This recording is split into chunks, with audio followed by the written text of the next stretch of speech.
Friendship comes in all shapes and sizes. And sometimes, it's with someone who doesn't even speak the same language.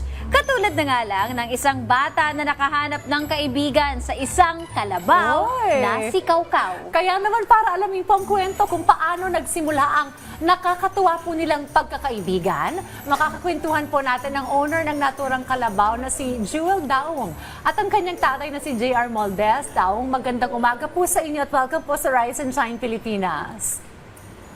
Magandang umaga po. Hello po!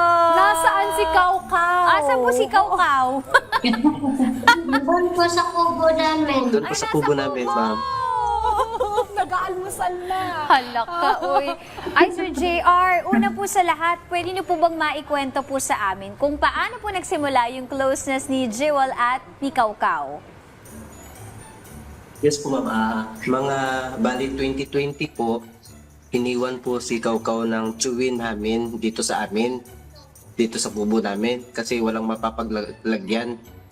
So, bali po hindi ko po pinapalapit si Jewel noon kasi alam kong delikado. Kasi lalong-lalo na makikita mo si Kawkaw na matulis po yung mga sungay niya. Mga 2 taon, mga 2022, si Jewel, na nagsisikreto na pala si Jewel na lumapit at magbigay ng tubig kay Kawkaw. Doon ko napansin mga 2022 na bakit nabibigyan na ni Jewel ng tubig si Kawkaw? Yun pala, nagsisikreto pala si Jewel kasi ayaw niyang malaman ko na lumalapit siya kay Kawkaw kasi magagalit talaga ako. Yung napansin ko last, ma'am, sabi ko, bakit parang nahawakan na niya yung muka, nahahag na po niya, nayayakap na po niya. Doon ko na nakita na naging close na talaga sila. Wow. Hanggang sa nasanay na po talaga ako, ma'am. Nasanay na po ako na ginaganyan niya si Kawkaw, nayayakap na niya, nahalikan. Kinakausap niya po talaga. Wow. Kaya doon po ako na-amaze. Kaya pinabayaan ko na lang siya kung anong ginagawa niya kay Kawkaw po.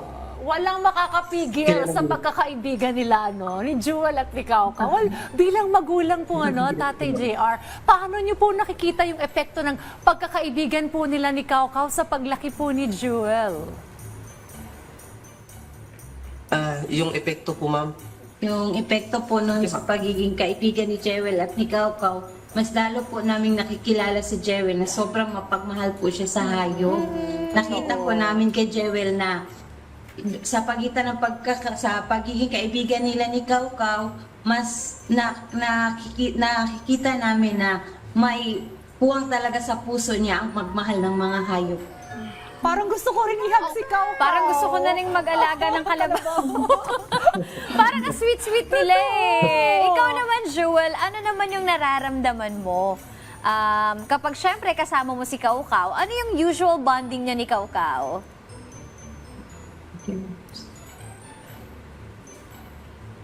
Masaya ako pag nagbabanding kami kasi barati siyang nag-smile at liniliguan ko siya, pinapakain at pinapainom po. Alagang-alaga naman pala talaga ni Jewel, So nakakatuwa ang best friend niya, Kasi usual, aso, pusa. Pero ito, kalabaw talaga. Alright, to Sir JR, paano niyo po na-educate si Jewel tungkol sa responsibilidad ng pag-aalaga ng isang kalabaw? At hindi po ba naging mahirap turuan si Jewel na alagaan po itong si Kawkaw?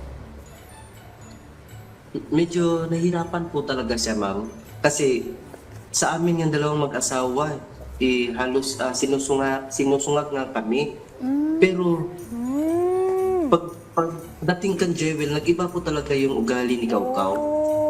Hanggang ngayon, naging mas kampante na si Kawkaw kapag si Jewel talaga yung kasama niya. Tingnan mo, ang Kita saya-saya naman ni sobrang Jewel. parang ang lambing-lambing din ni Kawkaw kay Jewel, Totoo. no? Tapos yung mga magulang sinusuwag. Pero si Jewel hindi. Si Jewel hindi. Nilalambing. Sorry. Oo, Jewel, ano yung pinaka-memorable na karanasan mo kasama si Kawkaw?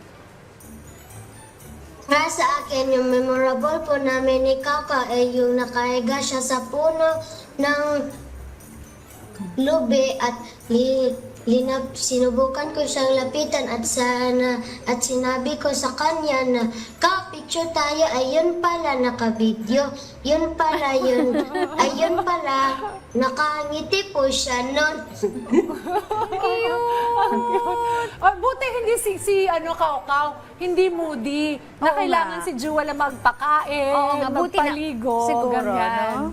Baka mamaya hinahanap-hanap na si Jewel, tapos si Natatay JR, Tapos ayaw paano na. kapag nagtantrum si Kaukaw? Ayoko sa inyo. Eto, sa inyo, siyempre sa mga, sige po, go ahead po, may gusto po kayong sabihin? Medyo moody ba si Kaukaw? Hindi naman. Yes po. Yes po. May isang araw na ililipat ko sana si Kaukaw, pero nawala po si Kaukaw kasi nahila po niya yung tali. At pumunta si Kaukaw doon sa may mga maisan kasi paborito ng mga kalabaw yung may mga mais na matanim. So, naghanap kami ng asawa. Nakita namin siya medyo malayo. Tapos kinuha namin siya. Nagalit siya sa amin. Yung hinila namin yung tali.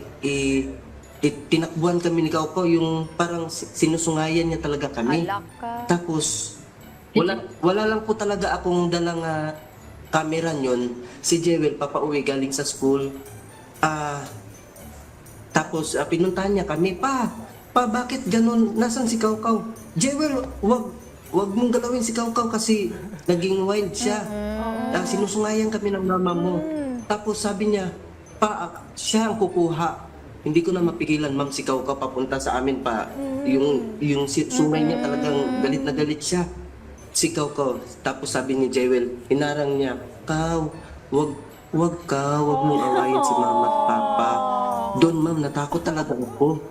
Sabi ko, grabe nag-iba si Kaukaw nung humarang talaga si Jewel. Kasi akala ko, paano ba to? Anong mangyayari kan Jewel? Kasi, halos magbangga na sila ni Kaukaw. Tapos siminto talaga si Kaukaw, ma'am. At sinabihan niya si Kaukaw na, huwag mong galawin sila mama at papa. Ang cute. Mahal kita. Huminto talaga. Hello. Sweet, ano? Huminto talaga rin. Well, eto na lang Saka po, ma'am, Yes. ano po, boses pa lang po ni Jewel, kahit malayo, tinatawag niya si Kaukaw, talagang nakikinig na talaga si Kaukaw. Palingon-lingon na talaga kung saan si Jewel banda.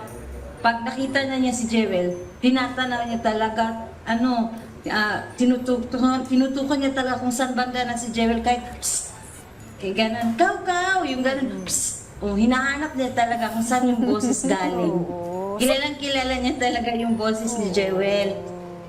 Girl or boy si Kaukaw? Girl po siya. They are soul sisters. Yes, girl best friends. O sa mga gusto na lang mag-alaga po ng kalabaw, as a pet, ano po ba yung gusto nyong ipayo po sa kanila? Si Jewel siguro, kasi siya ang Siya yung best main. friend.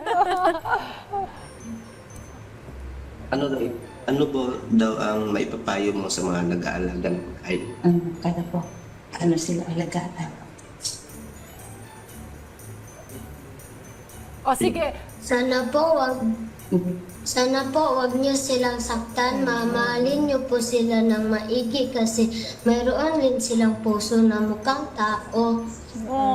tama yun Talagang family member ang turing natin sa mga Correct. pets. At iba rin talaga kasi yung bonding nilang dalawa ni Kaukaw. Totoo. Para silang magkapatid. Correct! No? At saka minsan may pinapakita ka parang puppy ba yun?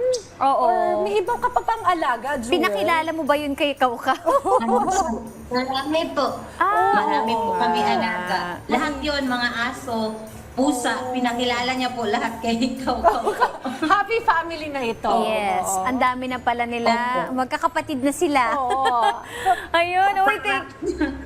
Yes. Nagkukwentuhan po sila, lalo na po tanghali, tapos mainit yung panahon, tapos si Kaukaw po nakahiga sa puno na malapit sa kubo namin. Doon po sila nag-umpisa ni Jewel na mag-usap.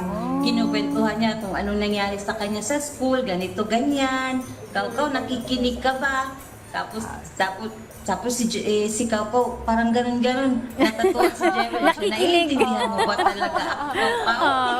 Ayun. Uy, maraming salamat po ha sa pakikipagkwentuhan niyo po sa amin ngayong umaga. Joel Daong at JR Moldes Daong. Salamat po. Thank you po. Thank you At po sa pakihang kami programa kay niyo po. Kaukaw na Carabao.